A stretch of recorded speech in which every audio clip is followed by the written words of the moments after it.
ఆంధ్రప్రదేశ్లో మనం చూసుకుంటే డిఎస్సి 2025లో జరిగిన అవకతవకల మీద చాలా ఉధృతంగా నిరసన ర్యాలీలు అవన్నీ కూడా వైసీపీ ఆధ్వర్యంలో జరుగుతున్నాయి. ఒక పక్క విద్యార్థులు ఒక జేఏసీ కింద ఫామ్ అయ్యి కూడా ఇది డిఎస్సిలో దగాపడిన అభ్యర్థులు ఎవరైతే ఉన్నారో వాళ్ళు ఒక జేఏసీగా ఫామ్ అయ్యి కూడా ఆ మధ్యన లోకేష్ ఆయన సవాల్ చేస్తే మీరు సవాల్ చేసుకోవడం కాదు, ఇది మా సమస్య అని చెప్పేసి వాళ్ళు ఒక పక్క పోరాడుతుంటే వైసీపీ చాలా ఉధృతంగా అన్ని రాష్ట్ర వ్యాప్తంగా అన్ని ఏరియాల్లో నిరసన కార్యక్రమాలు ఆందోళన కార్యక్రమాలు చేస్తుంటే మనం తాజాగా కూడా చూసాం సార్. విజయవాడ సెంట్రల్లో మల్లాది విష్ణు గారు నిరసన కార్యక్రమం చేస్తుంటే అక్కడ బోండా ఓమ గారు వెళ్ళి చేసినటువంటి ఘర్షణ పూర్తి వాతావరణం ఇవన్నీ ఈ నేపథ్యంలో తాజాగా చంద్రబాబు నాయుడు గారు ఒక మీటింగ్లో మాట్లాడుతూ ఈ డిఎస్సి అనేటువంటిది మేము చాలా పారదర్శకంగా నిర్వహించాం, మీరు అనవసరంగా రాజకీయం చేస్తున్నారంటూ ఆయన మాట్లాడిన మాటలు ఒకసారి విందాం.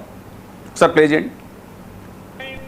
రోడ్డు మీదకి వచ్చి ఏదో ఢిల్లీలో నీట్ పేపరు లీక్ అయింది, ఇక్కడ కూడా లోకేష్ రాజీనామా చేయాలి, ఈ ప్రభుత్వంలో ఏదో జరిగిపోయిందని మాట్లాడుతున్నారు. కడాన నిన్న మీరు చూశారు, ఎవరైతే ఉద్యోగాలు వచ్చాయో మెగా డిఎస్సీలో వాళ్లే ర్యాలీ చేసి ఇంతవరకు చూశాం, ఇప్పుడు మాకు ఓపిక నశించింది, మేము చదువు చెప్పడం ఎంత బాగా చెప్తామో తప్పు చేసిన వాడిని చితక కొట్టడం కూడా అదే మారి కొడతామని రోడ్డు మీదకి వచ్చారు. కొండారెడ్డి బురుజు అదే సార్, రివర్స్లో కొంతమందిని పెట్టించి అక్కడ ఏమి జరగలేదు అవకతవకలు అని చెప్పే ప్రయత్నం చేస్తున్నారు అనేటువంటి కూడా ఒక చర్చ నడుస్తుంది సార్. ఇప్పుడు వాస్తవానికి ఏంటంటే డిఎస్సిలో అవకతవకలు జరిగానేది స్వయంగా బాధితులే ముందుకు వచ్చి చెప్పారు. ఇది ఇప్పుడు ఇదేదో ఇక్కడ పొలిటికల్ ఫ్రిక్షన్ దీనికి సంబంధించింది కాదు, దాన్ని కూడా ఏంటంటే ఇది వైసీపీ వాళ్ళు చెప్పిందే తప్ప బాధితులు కాదనప్పుడు అక్కడ కనిపిస్తున్నటువంటి వాళ్ళంతా కూడా వాళ్ళ విత్ సర్టిఫికేట్స్ వచ్చారు. వాళ్ళు వచ్చినప్పుడు అసలు ఇది చాలా సింపుల్ ఇష్యూ. వెంటనే ఎస్ ఈ అవకతవకలు జరిగాయి మా దృష్టికి వచ్చిందని ఇప్పుడు నీట్ పరీక్ష ఏ విధంగా రద్దు చేశారో ఆ విధంగా రద్దు చేసేసి మళ్ళీ రీకాండక్ట్ చేస్తే వాస్తవానికి నీట్ ఉద్యమం అదంతా కాక్రోచ్ ఉద్యమం స్టార్ట్ కాక ముందే వచ్చింది. వాళ్ళు ఈ అభ్యర్థులు వచ్చి దగాపడిన అభ్యర్థులు వచ్చి జగన్మోహన్ రెడ్డి గారిని అయితే ఏంటంటే ఇక్కడ ప్రభుత్వానికి ఒక తిరుగులేనటువంటి అధికారం ఉంది కాబట్టి మనం ఏం చేసినా కూడా సాగిపోతుందిలే, ఏముంది పెద్దదానికి మహా అయితే వాళ్ళని 4 చితకబాత్తాం లోపల పడేస్తాం అని చేస్తాం అనేటువంటి ధోరణిలోని తప్ప ఒక డెమోక్రటిక్ స్పిరిట్ అనేది ఉంటే ఇది యువతకు అన్యాయం జరిగింది. వాళ్ళు చాలామంది పాపం అందులో 40 ఏళ్ళ వాళ్ళు కూడా గోల్డ్ మెడలిస్టులు ఉన్నారు, అందరూ ఉన్నారు. దాన్ని ఏముంది పెద్ద సానుకూలంగా స్పందిస్తే సరిపోయేది, దానికి మొండితనంగా వెళ్ళడం ఇది వైసీపీకి కూడా ఒక కలిసి వచ్చినటువంటి ఆయుధంగా ఖచ్చితంగా విపక్షం ఉన్నప్పుడు ఇలాంటివి జరిగినప్పుడే కదా దాని మీద వాళ్ళు గొంతెత్తాల్సిన అవసరం ఉంది. అందుకని ఇక్కడ గమనించండి, వైసీపీ నిర్వహించినటువంటి కార్యక్రమాలు జాగ్రత్తగా చూస్తే మొత్తం ఎక్కడికక్కడ నాయకులు బయటకు వచ్చినప్పుడు వాళ్ళ మీద కేసులు పెట్టడం, చితకబాతడం, దాన్ని సప్రెస్ చేయడం అనేది ఇప్పుడు దాకా జరుగుతూ వచ్చింది.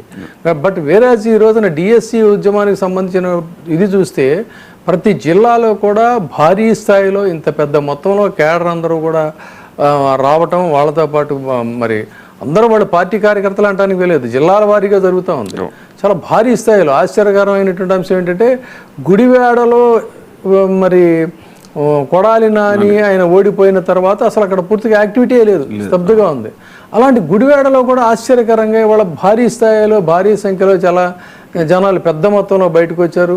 అక్కడ చూసుకున్నట్టయితే పెద్దిరెడ్డి రామచంద్రారెడ్డి గారు వాళ్ళందరూ కూడా వచ్చి రోడ్డు మీదకి వచ్చి బైఠాయించినటువంటి పరిస్థితి. అంటే ఆ ఇష్యూ యొక్క డెన్సిటీ అనేటువంటిది అక్కడ స్పష్టంగా కనిపిస్తూ ఉంది.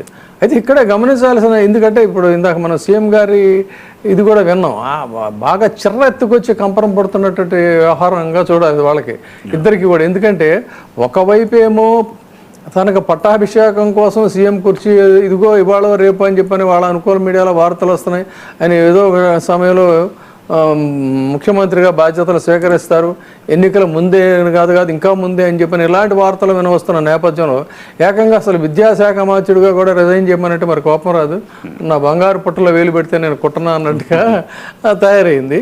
అయితే ఇది ఇవాళ దేశవ్యాప్తంగా ఉన్నటువంటి ఒక ఉద్యమం, ఒక చైతన్యం అనేది ఈ దేశంలో అసలు ఉద్యమాలు అనేటువంటి పూర్తిగా అణగారిపోయింది, చైతన్యం అనేది లేకుండా పోయింది. మనకెందుకు లేనేటువంటి ఒక ధోరణి, ఒక మెటీరియలిస్టిక్ థాట్ ప్రాసెస్ ఎక్కువైపోయింది సమాజంలో అనుకుంటున్నటువంటి నేపథ్యంలో సాక్షాత్తు దేశ రాజధానిలోనే యువత భారీ స్థాయిలో కదిలిన పరిస్థితి వాళ్ళ జార్ఖండ్లో కూడా చూసాం మనం. చాలా భారీ స్థాయిలో అక్కడ వీళ్ళందరూ కూడా యువత మళ్ళీ రోడ్డు మీదకి వచ్చారు ఎగ్జామ్స్ రిఫార్మ్స్ మీద. సో ఆ పరిస్థితుల్లో ఆంధ్రప్రదేశ్లో కూడా ఇవాళ ప్రతి జిల్లాలో కూడా చాలా భారీ స్థాయిలో భారీ సంఖ్యలోనే శ్రేణులు కదిలి వస్తున్న పరిస్థితి. కాబట్టి దీన్ని ఏదో కొద్దిమంది ఆ టీచర్లందరికీ కూడా ఆర్డర్స్ ఇచ్చి మీరు రోడ్డు మీదకి రండి, మీరు కూడా కౌంటర్ అటాక్ చేయండి అని అంటే అది దీని ముందు నిలబడదు. అటాక్ కౌంటర్ అటాక్ అనేటువంటిదే ఒక ప్రాపర్ ఇది అనుకుంటే అది పొరపాటు. కాబట్టి ఖచ్చితంగా దీన్ని ఇంకా ఈ ఇష్యూని మరింత దీన్ని ముందుకు తీసుకెళ్లేటట్టుగానే కనిపిస్తుంది. వైసీపీ కూడా గట్టిగా పట్టుబట్టినట్టుగా కనిపిస్తూ ఉంది ఈ వ్యవహారం మీద. దానికోసం అని చెప్పిన వాళ్ళు ప్రతి జిల్లాలో కూడా ఆ పార్టీ అగ్రనాయకులు సైతం కూడా రోడ్డు మీదకి వచ్చి బైఠాయించారు, రోడ్ల మీద బైఠాయించారు, ఉద్యమించారు. నిన్నేమో విడుదల రజని ఆవిడని పోలీసులు మళ్ళీ ఎప్పట్లాగే అక్కడ ఆ జిల్లాలో లాగిపడేయటం, అరెస్ట్ చేయటం లేకపోతే ఏదో ఇలాంటివి ఏవో జరిగినట్టున్నాయి. కానీ ఎంత అణిచివేసినా కూడా అణిచివేసిన కొద్దీ కూడా మేము ముందుకే వస్తాం తప్ప మేము వదిలిపెట్టామని వాళ్ళు చెప్తున్న మాట. వీళ్ళు ఏం చేయగలుగుతారులే అని చెప్పనేమో ప్రభుత్వం ఉంది. ఇట్లా ఉంది. మరి మొత్తం మీద ఇష్యూ అయితే చాలా ఆంధ్రప్రదేశ్లో ఒక ఆసక్తికరమైనటువంటి పరిణామంగానే మారిందని చెప్పాలి. ముఖ్యంగా అయితే ఇక్కడ గమనించాల్సింది ఏంటంటే ప్రజాస్వామ్యంలో సాక్షాత్తు దేశ ప్రధాని సైతం కూడా లేదు ఆర్ఎస్ఎస్ అధినేతలు కానీ కాదు అన్నట్టయితే బీజేపీలో సీనియర్ నాయకులు మురళీ మనోహర్ జోషి లాంటి వాళ్ళు కూడా ఈ ప్రజా ఉద్యమానికి అక్కడ జంజీ ఉద్యమానికి వాళ్ళ మద్దతుగానే మాట్లాడారు. కాబట్టి డెమోక్రసీలో ఒక డిసెంట్ వ్యక్తం చేయటం అనేది ఇట్ ఈస్ ద రైట్. అది ప్రతిపక్షాలకు ఉన్నటువంటి హక్కు. ప్రజలకి ప్రతిపక్షాలకు ఉన్న హక్కు ఏంటంటే నిరసన తెలియజేయటం అనేటువంటిది ప్రజాస్వామ్య హక్కు. సో వాళ్ళు నిరసన అది శాంతియుతంగానే కదా, వాళ్ళేమి హింసాత్మక ఘటనలకేం పాల్పడటం లేదు కదా. సో దానికి అనుమతి లేదు అని అంటే అసలు డెమోక్రటిక్ స్పిరిట్ ఎక్కడుంది? నిరసనలు తెలియజేయడానికి అనుమతి ఎందుకు లేదు? ఏం జరుగుతూ ఉందని దానివల్ల వచ్చే ప్రమాదాలు ఏముంది? గతంలో మీరు చేయలేదా? మీరు నిర్వహించలేదా? చేశారు కదా. నీటి విషయంలో ఇప్పుడు తాజాగా వచ్చిన అప్డేట్ అండి. ఢిల్లీలో చోటు చేసుకున్న పోలీస్ చర్యలపై కేంద్ర ప్రభుత్వం స్పందించేందుకు సిద్ధమైంది. ఈ అంశంపై విపక్షాల ఆందోళన నేపథ్యంలో కేంద్ర హోంమంత్రి అమిత్ షా లోక్సభలో ప్రకటన చేయనున్నారు. ఆయన ఇప్పటిదాకా మాట్లాడలేదని యాక్షన్ ఇనిషియేట్ చేస్తామని చెప్పని అన్నారు. కొంతమంది ఆల్రెడీ అదే టైంలో కూడా ఒక సస్పెండ్ చేశారు, ఒకళ్ళిద్దరు ఆఫీసర్లను కూడా సస్పెండ్ చేశారు.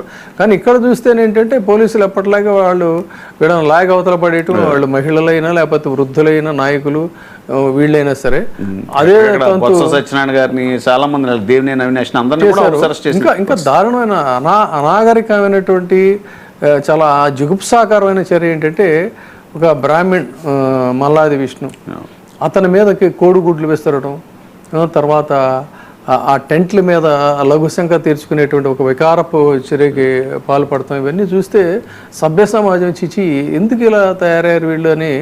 అది ఒక ఇప్పుడు మనకి ఇక్కడ హైదరాబాద్లో ఇందిరా పార్క్ దగ్గర ఉంటుంది ధర్నా చౌక్.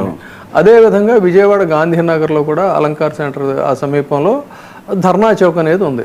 ఏది ఇప్పుడు ఢిల్లీలో వాళ్ళే జంతర్ మంతర్ ఏ విధంగా అయితే చేశారో జంతర్ మంతర్ ప్లేస్ కూడా meant for that place only. అలాంటి ఉద్యమాలకి నిరాహార దీక్షలకి ఇలాంటి వాటికి అక్కడ టెంట్ వేసుకుంటే ఆ టెంట్ మీద దాడి చేసి ఆ టెంట్ పీకేసేసి ఇలాంటి దుశ్చర్యలకు పాల్పడటం, తర్వాత ఏంటంటే ఇంటెన్షనల్గా కోడిగుడ్లు అతని మీద విస్తరడం, ఇవన్నీ చూస్తే ఏంటంటే వికారపు చేష్టలు విపరీత చేష్టలుగానే దీన్ని చూడాలి. బట్ ఓవరాల్గా మాత్రం ఏంటంటే ఇవాళ మనం ఆంధ్రప్రదేశ్లో జరుగుతున్నటువంటి నిరసనల కార్యక్రమం అయితే భారీ స్థాయిలోనే జరిగిందని చెప్పాలి. కాకపోతే ఇక్కడ ఆశ్చర్యం ఏంటంటే గతంలో వైసీపీ వారు ఏ పని చేసినా కూడా కాస్త రాసుకోమంటే వాళ్ళంతా పూసుకుంటాననేటువంటి రీతిలో వ్యవహరించినటువంటి పోలీసులు ఈరోజు జరిగినటువంటి ఆ జన సమూహం వల్ల కావచ్చు మరి ఎందుకో తెలియదు కానీ కొంత వాళ్ళు సంయమనం పాటించారనేదే తెలుస్తుంది. అనుమతులు లేదనేది అయితే చెప్పారు తప్ప విపరీతంగా వాళ్ళు ఓవరాక్షన్ చేయలేదంటే బహుశా మరి వాళ్ళల్లో ఏమైనా మార్పు వచ్చిందా లేదు దీనికి మానసికంగా వీళ్ళు కూడా దెబ్బలు తినడానికి లాఠీ చార్జ్ చేస్తే లాఠీలు దెబ్బలు తినడానికి కూడా సిద్ధపడ్డారు. దీన్ని జాతీయ స్థాయిలో ఒక ఇష్యూ చేయాలనుకుంటున్నారు కాబట్టి అందుకని మనం తొందరపడకూడదని సంయమనం పాటించారా తెలియదు. కానీ ఓవరాల్గా చూసుకుంటే ఈ రోజున వైసీపీ నిర్వహించినటువంటి కార్యక్రమం మాత్రం ఖచ్చితంగా ఒక రాష్ట్ర వ్యాప్తంగా వాళ్ళు సక్సెస్ఫుల్గానే ఈ నిరసన కార్యక్రమాలు చేశారని చెప్పచ్చు. అదే సజ్జల రామకృష్ణారెడ్డి గారు కూడా ఫైనల్గా చెప్తూ ఫీజు రీఎంబర్స్మెంట్ బకాయిలు కూడా ఇప్పటివరకు ఇవ్వలేదు, మేము అడిగిన ప్రశ్నలకు ప్రభుత్వం సమాధానం చెప్పలేకపోతుంది, డిఎస్సిలో అక్రమాలు జరిగినట్టు క్లియర్గా తెలుస్తుంది, ఉన్నత స్థాయిలోనే తప్పు జరిగిందనే విషయం అర్థమవుతుంది, అక్రమాలు జరిగాయి కాబట్టే సిబిఐ విచారణ. అదే they are demanding for CBI. మీరు సిన్సియర్గా చేసాం, మేము పారదర్శకంగా చేసామని చెప్తున్నప్పుడు వాళ్ళని మళ్ళీ టీచర్ని ఉద్యోగాలు చేసుకునే వాళ్ళని ముసిగొల్పడం ఎందుకు? వేసుకోండి సిబిఐ కూడా ఇంకా అంత ఉన్నతమైందని వేసుకోండి, మాకేంటి అభ్యంతరం, మేము చాలా పారదర్శకంగా చేసామని చెప్పొచ్చుగా. దానికి దానికి ఇదెందుకు మరి అలాంటప్పుడు? సో ఇది ఏ టర్న్ తీసుకుంటుంది అనేది కూడా చూద్దాం. ఎందుకంటే ఒకవైపు ఎంప్లాయీస్ చాలా అసంతృప్తిగా ఉన్నటువంటి పరిస్థితి, తర్వాత నిరుద్యోగ యువత భృతి రాలేదని చెప్పిన వాళ్ళు చెప్తున్నటువంటి మాట, ఈ నేపథ్యంలో ఈ డిఎస్సి ఉద్యమం కొంచెం నిరసనల హోరుతో ఉన్నటువంటి పరిస్థితి. మరి ఇదంతా రాబోయే కాలంలో వీటన్నిటిని కూడా ఎలా గవర్నమెంట్ సప్రెస్ చేస్తుందా, ఫేస్ చేస్తుందా, లేదా డీల్ చేస్తుందా, ట్యాకిల్ చేస్తుందా అనేది let's wait and watch. Thank you very much sir. చూస్తున్నాం అండి 99 TV.